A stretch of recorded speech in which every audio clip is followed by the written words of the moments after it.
to be replacing my Street Fighter 1000 with a Street Fighter 1500. It's a bit different, this one. So it comes with a wiring harness, and we've got our negative here, so we can put on our thicker cable there. And I'm going to be using 2 of those pins for the positive. So I've already got the relay installed with the associated cabling. So I ended up installing the relay up here with a rib nut, nice and neat. Used a bit of tape under there, and that catches all the swarf so it doesn't go down and rust the interior of the car. And we've got the main positive going on there for the relay. Then we've got the other positive coming out, and that goes to that harness there and connects into this one, which goes off to our pump.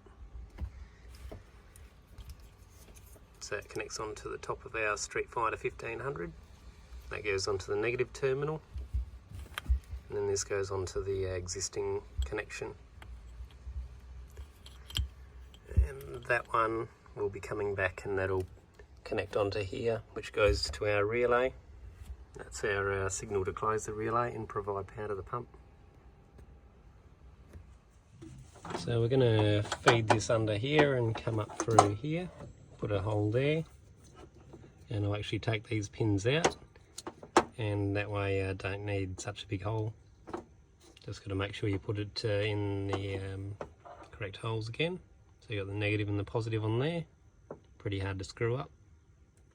So I pushed on those 2 little stainless steel tabs there, which lock those pins in, and I pulled back the pins, and then it should just slide off now.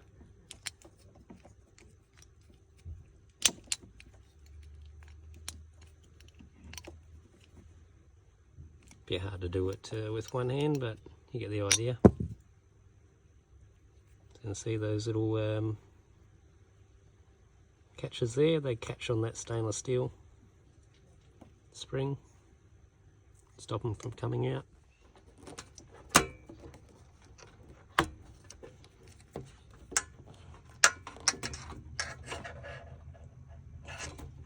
we've got our cable coming along here, and you can see the factory cables and some of my aftermarket speaker cables. They're coming up the bottom of this seat here. You can actually pry this apart a bit, and you can see the cables running up in there. But what you want is, you can see that bit of daylight there that goes into the boot. Comes up over there, you can see our cable poking through. So I've got our cable all tied in, as neat as you're going to get anyway. That comes down there, comes along. Then we're going to have a little service loop here. And when I put in the pump, that's all going to connect onto there, and we can feed a little bit of excess back in here. So we're going to remove the injectors and replace them with the bigger injectors, and we're also going to run the return line and install the regulator. So I've got one of the fuel rails off here.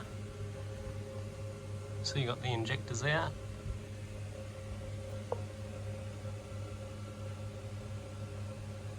So these are the original ones that came with the supercharger. And now we've got these brand new ones here by Injector Dynamics, 1050cc, so they should flow pretty well. So let's see if we can get those in there now. It's going to be a little bit tricky. Then I'll do the other side, and also going to put in our return line here, go off to our pressure regulator. Okay, so injectors and the fuel rail are in there, but still got to get these screws in here. So you can just see there's a screw hole, and that holds the rail on, along with another one that's over there. Got to get that rail in exactly the right spot to get this screw in. So that should be fun. So as you may notice, we've got rid of these adapters for the electrical connection. So now we can literally just plug it straight on there. So another point of failure that we've removed, so that's pretty good. Now to do these ones and then do the other side.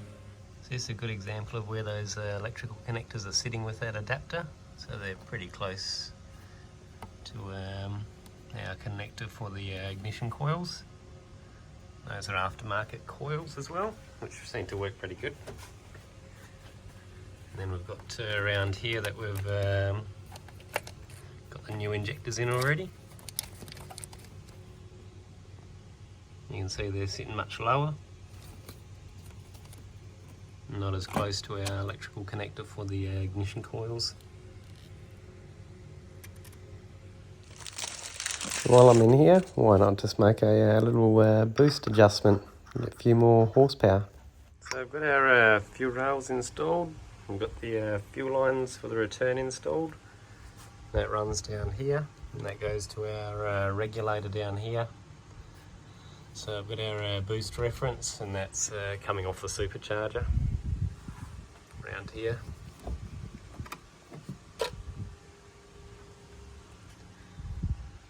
Then we've got there's a return line that's right on the bottom of this, which you can't see very well.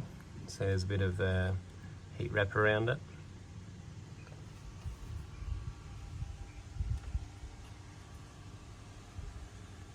That's the part number for the regulator if you want to get yourself one. It's made by Aeroflow.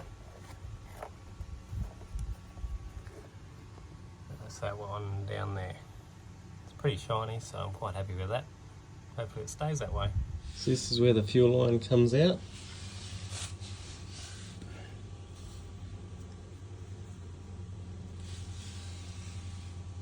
And it runs down to the back of the car.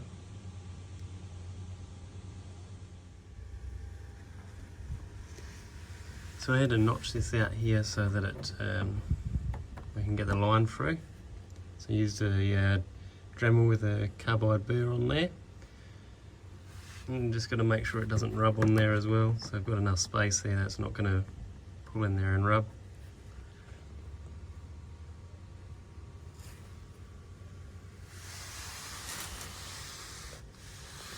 And then we run up there, and that's going to go to the new fuel pump. So this is where the line pops out. It's relatively easy to feed it up there. So I'll trim this down to the required length once I get the new pump in there. So this is the new pump. I've drilled a hole in the top to install our pass-through for the return line. So I've got a Teflon washer there and a galvanised washer.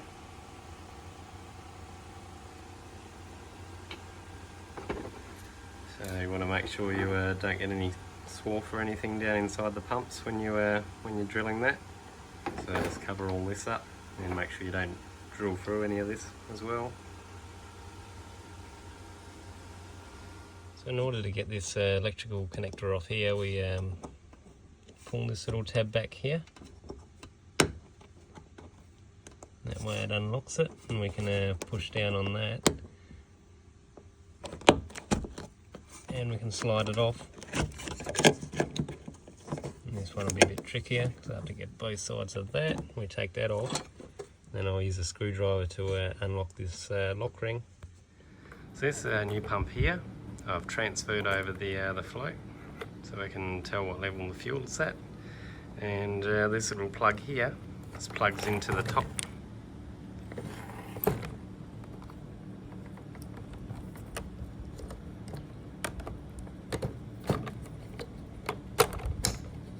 Plugs in up there, and we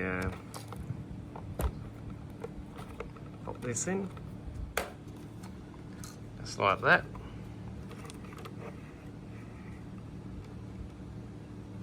Just make sure this is not too high, or otherwise it'll pull on the cable, and don't pull on it too much when you put it in. So let's go and put in the fuel tank.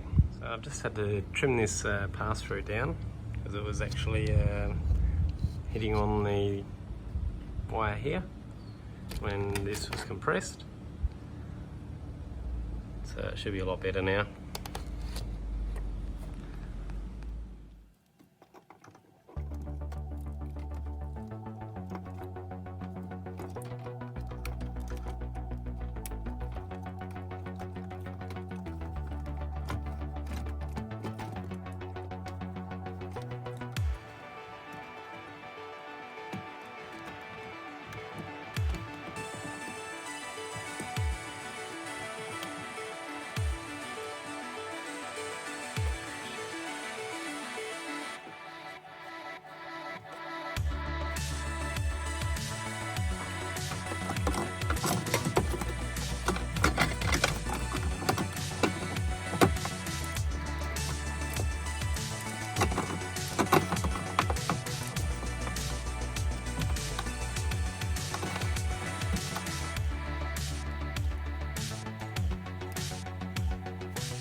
So before we put any power on this, I just want to let the car air out and make sure there's no fuel around, just in case.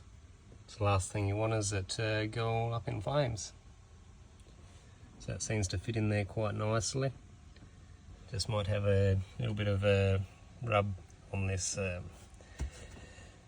cover here, so I might put some foam there, or might even notch this out. I'll have to come up with a solution for that. I think it's going to rub right there. So we're just going to check that the fuel pumps work, and I've adjusted the regulator.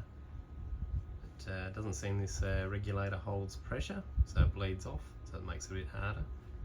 But let's watch that and see what it goes to.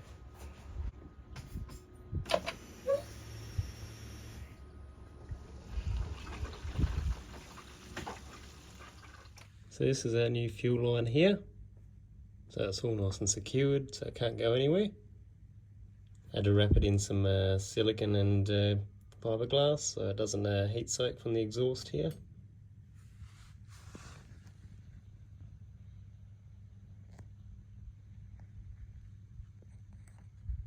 Got our new fuel line all wrapped, so I had to put some of this wrapping around here and around here and here because the fuel was getting a bit warm. That's our regulator down there, so we might even put something over the regulator so that doesn't heat soak as well. And then probably the fuel filter. That's the part number on the fuel filter if you want one.